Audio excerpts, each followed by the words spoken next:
G'day Bomber fans, how good was that? That was a brutal week. It was a deflating week after that Port loss. I think many were ready to write us off for the year, but what a response. It was a bounce back win. Obviously all isn't forgotten from last week. We are by no means close to a really good side as of right now, but the signs are there. That was a fantastic game to watch. That's as good as we've looked in a long time for me. Big review coming up. Remember to get your votes in 321 Bomber players only, and also your role player of the match as well, the guy who you think impacted the game but didn't get the deserved plaudits. Let's just get into it. Alrighty, quarter by quarter recap. The game started off with a bang. That was perfect Friday night footy for neutrals. Really attacking and fast moving game. High intensity, high scoring. Both clubs up for the fight. We led 5 goals straight to 26, but it felt to me like we were exerting energy that would catch up with us later. I don't know about you guys, but it felt like we were playing really good footy and almost had them scared, but you felt a response would come from the Dogs at some stage. Second quarter, that response looked ominous. They controlled the early stages. They kicked the first 2 goals. I think they had the first 5 or 6 clearances of the quarter. You felt them really start to get a move on for a bit there, and it looked dangerous, but we returned punches. We started really looking like a proper team, one that responds to adversity rather than hides from it, and we went in at halftime leading again. That third quarter was tense. It was low scoring, but we really held our nerve. It was a quarter built around important moments, and that's where people like Harry Jones stepped in. You felt him really capture the energy a few times in that second half. He stood up when it mattered early to give us a lead, and then Langford dribbled home a late goal to ensure momentum was on our side going into the last quarter. The final term was just awesome. You look at that final score, it flatters the Dogs. We at one stage had a 40-point lead or thereabouts. We were killing them. It was champagne footy on a Friday night as we eased through them. They only reduced that lead in junk time through meaningless scores. We cruised to victory here. So how did we win this game of footy so easily, and why did we play so well? Well, I said this game would be decided in the midfield and by the midfield, and we really gave it to them. We set the tone early, we came to play, and we got right back on top in centre clearances. I didn't think we had it in us. Port kept us to just 6 last week, 6 centre clearances. We kept the Dogs to 10. We really managed to stem their flow from there. We not only nullified the likes of Bontempelli and English, but we were great going the other way. Not always scoring from centre clearances, but at least gaining meaningful territory. Durham in particular, this is a guy we clearly missed last week. He's quickly becoming one of our most important midfielders. Last week we had 6 centre clearances as a team. This week Durham had 6 on his own. It was that toughness that you got. Even underperformers like Parrish were at least hot at the contest. Tackling pressure was up in and around stoppages, which really helped restrict the drive they got from them. Everything about our midfield was just super impressive. It was a really mature performance, and you felt like if we played Port like this last week, we could have gone home in a much different nature, at least competed in the game, because that was a really strong midfield performance. That's where we won the game. But also, our pressure was just immense, more noticeably in the forward line. There were times when they had no time on the ball, no space on the ball. You think of moments like that Davey chase around. It turned an uncontested kicking chain into a forward 50 stoppage, or that stringer tackle on Liberatore that ended up in a turnover for a Dersma goal. There was that Jones chase and tackle. I think it resulted in a point, but just stuff like that. We had those moments that they didn't have throughout the game. We were hotter around the ball for most of the night, in the guts, in stoppages, in those chase down moments. They had more tackles for the night, but I feel like we would have had way more genuine, meaningful pressure acts as a team. It's why they failed to get those chains out of defense for a lot of the night. That is how we stopped teams scoring on transition. It should also be noted that the Dogs were not at their best. They didn't really match our pressure for a lot of the game. They were clearly lacking in skill. There were some skill issues, and in front of goals, they kept us in it. I actually don't think we properly dominated until that second half, and before then, they were only behind because of their own doing, but they had no answers for us in the second half. That's when we put them to the sword. They were going at maybe 90% of the first half, but because of how strong we were late, we made it look like 50%. I think the Dogs were poor, but a lot of that could also be attributed to our pressure.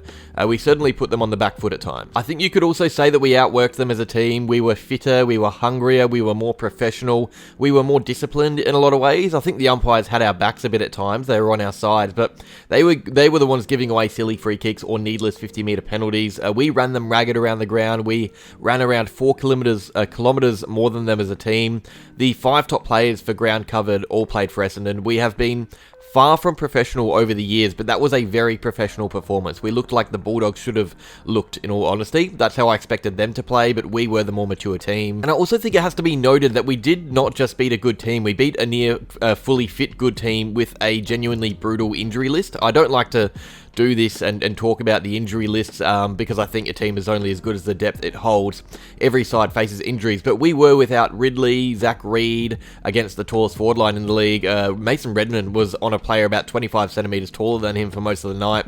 We had no Peter Wright up forward, no Perkins or Guelphy. Our midfield was without Will Setterfield and of course Dylan Shield. We have lots of guys missing, so this is far away from our best 22, but we looked miles ahead of them at times. That was really pleasing, the fact that we had our backs against the wall from selection and looked so much better still. And I think that ties into something I said in my preview, which is that the Dogs' worst players were at least impactful so far in 2024 and that we didn't have that luxury. But I gotta say, the boys proved me wrong. Looking at our C-tier guys, they really stood up. You look at Menzies and Davey together in the same team. They genuinely applied quality forward pressure. Jake Kelly completely shut down Waitman out of the game. He was great in defence.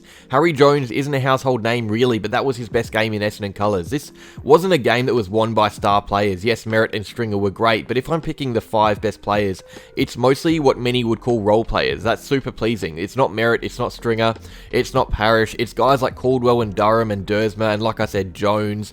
That's a super pleasing thing to have. Our superstars could have gone to new levels, but didn't have to because of the support around them. And I think that brings me to another point. I said in the preview a big way to win this game was to win individual battles because it would be made up of that. A lot of the battles within the war, and we well and truly did that. Durham shut out Bontempelli, Draper and Goldie shut out English, our forwards shut out their drive from the fence, and Mackay shut out Norton. Kelly still has Waitman in his pocket. The only one you could say we didn't get done was Ugle-Hagan, who had Laverty scrambling a bit, but that doesn't really mean much if he's the only one trying to grab control of the game. They have so many stars, but none of them were able to really get involved that much. It was a really good defensive effort in those crucial matchups that led us to victory. I think our ability to handle their height should not be understated. That's something I was really worried about. Our backline was tiny. Redmond playing on Sam Darcy at times was funny. Laverty trying to handle Ugle-Hagan. Forward of the ball, they had serious height, and you could tell it could be an issue early. They had, I think, the first 5 contested marks of the game, but we managed to get players like Goldstein and Cox in great areas to bring numbers to marking packs. You had defensive efforts like Mackay and Redmond.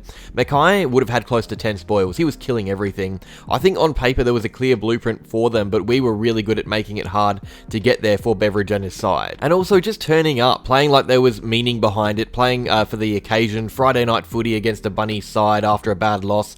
Typically that's when we fold and embarrass ourselves as a club, but we showed up and fought really hard, reaping the rewards. There are set to be some sore boys, but you would rather a few bruises here and there than what we saw against Port. There was a lot of heat in this game, some boys throwing their body over the line, but that's what we need. It rallies the team and it becomes infectious. It starts from the midfield, our skipper, Durham, then you got efforts that gets the crowd up, and then from there it's hard not to get involved in applying pressure if you're playing for the team. We showed up ready to play, stepped up to the level we should be at. Friday night, the footy world watching, and we played like we wanted to make a statement. I gotta say, I don't really praise Scott enough in these videos, but I think this game was also won in the coach's box. Scott was on, he had 2 little negating roles going at times with Durham on Bont and Caldwell keeping Libba close at all times.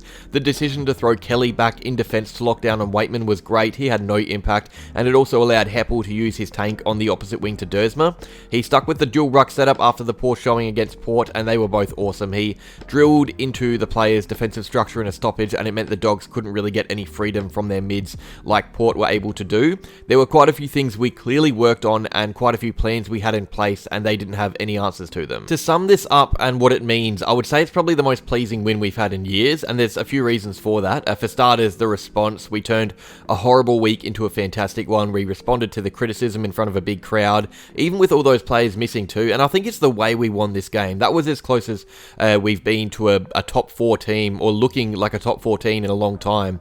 We're not saying we're great. We have a long way to go, obviously. We're not just going to forget about that Port loss, but we looked like a great team. We faced a good side and put them to the sword. We didn't just win, it was professional, it was passionate, all the good P words.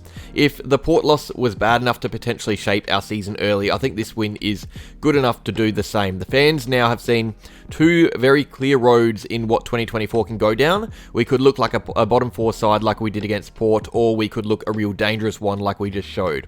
After a win like that, you would expect us to win against either the Crows or Collingwood to put ourselves in the hunt for finals. That should be the expectation. It's now whether the boys will go and do that. It's up to them. The season starts now for me. We cannot afford to slip up and resort to how we did against Port. this is the benchmark now. On to my votes. 1 vote to Jai Caldwell, who I thought was just terrific. He isn't a high disposal getter, but he's a high impact player. You feel every touch of his matter, which is fantastic when he gets over 20, and is a great attack on the ball too. 2 votes to Dersma. He is right now one of the recruits of the year. His form is awesome. He covers so much ground on that wing. It felt like he was everywhere. 2 big goals as well. But my 3 votes to Sam Durham. What a performance. That's his best game as a Bomber. Not only did he completely shut out Bontempelli in a bit of a negating role at times, but he was a beast in and under 2. 12 contested possessions, but he had over 80% efficiency. Those are just stats, but it paints a picture. He was always in and under, getting the hard balls to be won, but also so good with ball in hand. Felt so clean all game. 3 votes. My role player is Todd Goldstein. I spoke about the importance of Tim English to the Dogs. It felt like our rucks just shut him out completely. I don't even think he had a contested mark all night.